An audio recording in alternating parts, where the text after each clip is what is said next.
Halo guys, selamat siang. Assalamualaikum warahmatullahi wabarakatuh. Kali ini aku mau cerita profesi sebagai dosen. Sebagai dosen itu wajib melaksanakan tridharma perguruan tinggi. Yang pertama adalah pengajaran, ya. Yang kedua adalah penelitian atau riset. Yang ketiga adalah pengabdian kepada masyarakat. Nah, untuk pengajaran itu ada jadwalnya tentunya ya. Ya kita mengajar seperti itu, ada tutorial, kemudian ada bimbingan kepada mahasiswa apa yang berkaitan dengan akademis atau pembimbing akademik atau disebut dosen wali, juga disebut mentor misalnya, macam-macam. Itu ada poin-poin tersendiri, ada hitungannya tersendiri. Kemudian mengajar juga ada cara menghitungnya tersendiri begitu ya. Karena harus dihitung semua angka kreditnya supaya untuk meningkatkan jenjang akademik atau jabatan akademik untuk akreditasi kampus ya. Untuk juga kita sertifikasi dosen, sebagai dosen harus nantinya itu disertifikasi oleh negara dan mendapatkan tunjangan sertifikasi. Jadi itu di bidang pengajaran. Lalu di bidang riset seperti apa? Di bidang riset itu jadwalnya ya tentunya itu ada porsinya tersendiri. Dalam satu semester itu harus melaporkan dengan laporan kinerja dosen atau beban kinerja dosen. Itu ada riset yang dimasukkan dengan sekian poin, kemudian dijumlah dengan pengajaran itu sekian poin misalnya dalam pelaporan tersebut. Nah, oke. Kemudian setelah riset, riset itu dinilai oleh ada internal kampusnya maupun dari eksternal, yaitu Dikti, LPDP maupun international grant misalnya. Dan apabila kita sudah doktor itu lebih mudah lagi, apabila penelitiannya sudah sampai detail, mendalam, fokus, apalagi sudah dapat paten, itu insya Allah mudah sekali mendapatkan grant. Ya, grant itu sampai 500 juta misalnya seperti itu untuk yang Dikti ya, untuk kalau doktor. Dan juga ada sampai minimum mungkin sekitar 75 jutaan ya saat itu yang, atau kalau perkembangan yang terbaru. Nah, jadi beda-beda scheme gitu, ada ketentuannya masing-masing. Itu dari segi riset. Riset itu produknya adalah publikasi, salah satunya selain paten ya kan. Nah, publikasi itu dapat di perpustakaan, dapat juga di jurnal ya, maupun publikasi yang lain, mungkin dipresentasikan di konferensi-konferensi atau seminar-seminar baik nasional maupun internasional, baik dipresentasikan secara oral maupun dengan poster-poster maupun dikombinasi poster dengan oral seperti itu.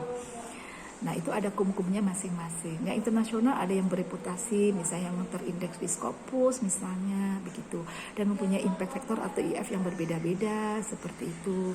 Kemudian juga yang nasional ada nasional terakreditasi maupun yang tidak terakreditasi, itu kumnya juga berbeda-beda atau angka kreditnya atau poinnya berbeda-beda ya Bapak Ibu. Dan di dalam publikasi tersebut kita tuh sebagai penulis pertama atau author pertama atau yang author kesekian itu berbeda-beda. Kalau yang pertama itu 60%, lalu yang 2 dan seterusnya itu 40% dibagi bersama seperti itu. Itu bagaimana menghitungnya. Nanti ada cara menghitung kum-kum itu ada tersendiri yang saya bukan bertugas di situ, tetapi setidaknya secara garis besar ya tahu lah gitu, sehingga kita tahu pada saat kapan kita harus naik jenjang ya, misalnya dari asisten ahli atau AA sampai ke lektor itu dengan kum minimum 200 sampai 300 ya. 400 itu sudah lektor kepala, 550 lektor kepala, 700 lektor kepala, baru guru besar. 400, 450, 700 itu lektor kepala. Jadi 4A, 4B, 4C. Jadi 4A itu 400, 4B itu 4B itu 550 dan 4C itu 700. Lalu kalau guru besar 850 itu 4D, kemudian 1050 ya kalau nggak salah 4E seperti itu. Kalau AA berarti 3B ya, di bawah 200 kumnya begitu. Nah, setelah riset itu nanti ada pengabdian kepada masyarakat. Jadi dalam satu semester harus melaporkan setidaknya satu ya pengabdian kepada masyarakat gitu. Jadi dengan berupa sertifikat atau bukti dari pelaksanaan pengabdian kepada masyarakat itu begitu ya. Bisa juga jurnal pengabdian kepada masyarakat, bisa juga tulisan atau karya ilmiah tentang pengabdian masyarakat yang ditaruh di perpustakaan. Misalnya kalau aku herbal medicine misalnya, jadi pengaruh cat-cat seperti ini atau kita mensosialisasikan zat-zat tertentu yang ada di tanaman sekitar kita yang hubungannya dengan penyakit-penyakit yang sudah nenek moyang dan masyarakat gunakan. Nah, itu juga bagian dari pengabdian masyarakat, itu bisa ditulis dalam bentuk namanya karya pengabdian masyarakat, ditaruh di perpustakaan. Jadi publikasi itu banyak cara seperti itu ya guys. Nah, itu sudah tridharmanya sudah tercapai semuanya. Nanti mengenai paten hak cipta apa ya, itu nanti aku cerita secara umum, tapi aku ada webinarnya karena aku sebagai konsultan kekayaan intelektual begitu sering mengadakan pengabdian kepada masyarakat, terutama dalam hal kekayaan intelektual tentunya ya, bagaimana tentang paten, hak cipta, merek, indikasi geografis, desain tata letak sirkuit terpadu, rahasia dagang, serta detail-detailnya. Nah, ada juga kelas yang tertutup yang berbayar ya, begitu.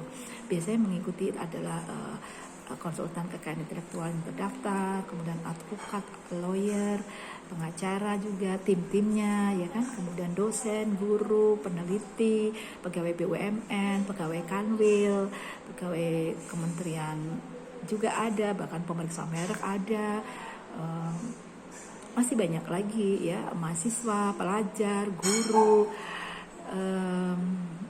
tidak sedikit ya, ya pimpinan-pimpinan di daerah maupun dimanapun, di sisi manapun begitu. Alhamdulillah banyak mengikuti, guru besar juga banyak yang mengikuti sampai ke mahasiswa. Jadi tugasku sebagai moderator maupun sebagai narasumber, sebagai pembuat acara ini, bagaimana bahasa-bahasa itu bisa ditransfer ke semua lapisan tadi, dari yang mulai paham sedikit atau belum tahu sampai yang sudah tahu banget, misalnya konsultan kekayaan intelektual yang mereka punya kasus-kasus dapat dikomunikasikan bersama begitu ya guys. Kemudian tadi mau cerita apa ya? Oh ya, kalau dosen ya secara umum dulu. Dosen itu kan ada yang tetap, ada yang tidak tetap. Jadi aku kan tetap ya. Jadinya diurus saja itu dari asisten ahli, itu biasanya S2. Kemudian kalau aku dulu sebelum berangkat S2 itu sudah asisten ahli, jadi enaknya aku begitu. Lalu aku pulang S2 aku mengurus lektor, lalu aku S3, kembali S3 aku mengurus lektor kepala. Jadi jenjangnya itu sangat ideal gitu, dan itu alami semua begitu ya, alhamdulillah. Nah, ini sedang jalan ke lektor kepala dari fakultas aku di Senat, nanti dikembalikan ke fakultas, baru ke universitas, di universitas digodok lagi, nanti baru ke, dulu Kopertis, sekarang RL Dikti ya. Nanti kalau disetujui berarti turunlah SK lektor kepala. Nah, lektor kepala secara internal disesuaikan lagi gitu, karena aku bukan pegawai negeri, jadi aku juga harus menyesuaikan dengan kepangkatan pegawai negeri. Jadi namanya impasing, itu juga kita urus, nanti ada SK impasingnya. Nah, untuk penggajian internal itu juga ada aturannya ya, mungkin setiap institusi berbeda. Jadi aku mengikuti aturannya saja. Misalnya saya harus punya TOEFL skor sekian, ya saya ikuti saja begitu ya. Kalau tidak mengikuti aturannya itu ya berarti kan kompensasi materinya atau penggajian atau tunjangannya ya tidak dapat menyelesaikan dengan pangkat, golongan, dan ruang yang baru tersebut. Itu atau disebutnya jabatan fungsional dosen yang baru tersebut. Begitu ya guys, apakah ada pertanyaan? Menjadi dosen itu bagaimana? Yang pasti harus mau belajar. Dan belajar itu ya harus sungguh-sungguh. Kadang-kadang kita ya tegang, capek, lelah, jenuh, macam-macam. Dan diniatkan ya guys, sebagai ibadah, mencari ilmu adalah wajib. Membagi juga harus bagian dari mencari ilmu. Dan bagian dari ibadah, juga sedekah. Mudah-mudahan jadi amal jariah ya guys. Apalagi kita kalau di institusi yang sesuai agamaku, misalnya aku Islam, jadi institusi Islam ya insya Allah lebih terintegrasi lagi kepada agama. Dan mencari ilmu, belajar ilmu adalah termasuk riset, adalah bagian dari zikir ya, bagian dari mengingat pada Allah Subhanahu Wa Taala. Dan kalau toh kita mati dalam hal ini ya matinya fisabilillah, dia fisabilillah, dan insya Allah syahid mudah-mudahan ya. Jadi kita harus luruskan niatnya begitu ya. Kalau ada rezeki di balik itu, ada rezeki gaji, uang, punya dan lain-lain, dipakai untuk hal yang baik, dipakai untuk hal yang positif, untuk membesarkan, menanggung jawab keluarga, membantu suami, kemudian juga sosial ya, apapun amanah yang sudah diberikan oleh Allah. Mudah-mudahan kita selalu ingat itu saja ya guys, walaupun gak gampang. Kalau ngomongnya sih gampang ya guys, prakteknya kita membutuhkan supporter dari pasangan kita yang terdekat, anak-anak kita adalah satu rumah yang terdekat, dan lingkungan yang positif yang mendukung kita tentunya. Ya, ini bukan amanah yang ringan. Mahasiswa saya banyak yang ingin menjadi dosen, lingkungan saya banyak yang jadi dosen, termasuk anak saya, Mbak Betari, Mbak Yaya. Ya inilah menjadi dosen itu ceritanya. Apalagi ya guys.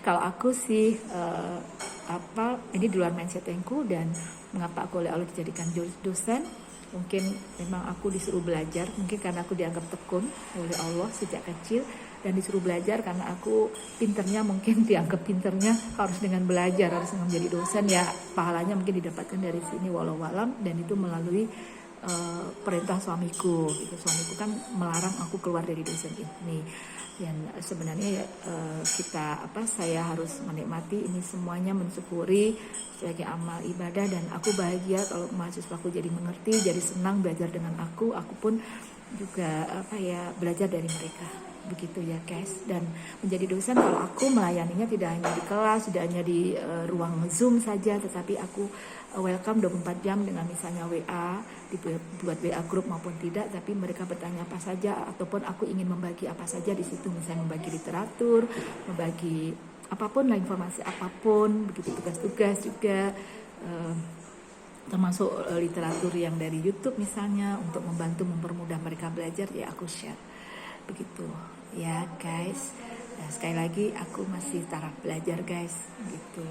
Jadi tentunya aku masih banyak yang harus aku pelajari, tetapi amanah menjadi dosen sudah melekat. Jadi ya itu saya buat insya Allah paralel saja. Demikian, semoga sehat walafiat selalu, dan senang menjadi dosen, semangat begitu. Dan menjadi dosen bukan berarti tidak dapat menjadi apapun.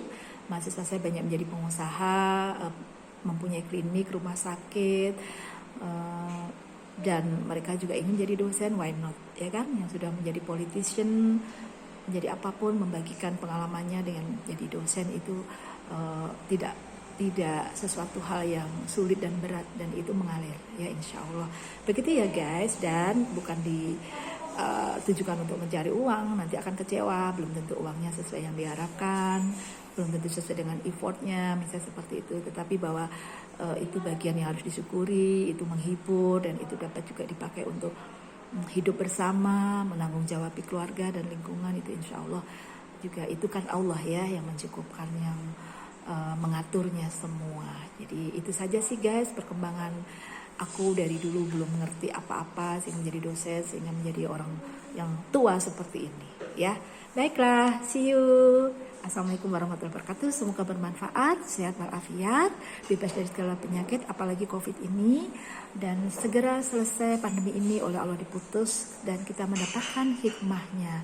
Amin ya rabbal alamin. Dan jangan lupa bagi yang sudah wafat, kita doakan semoga syahid, insya Allah syahid, dan bagi yang masih berjuang maupun keluarganya, insya Allah kita semuanya berjalan fisabilillah ya, jihad fisabilillah. Amin ya rabbal alamin. Assalamualaikum warahmatullahi wabarakatuh.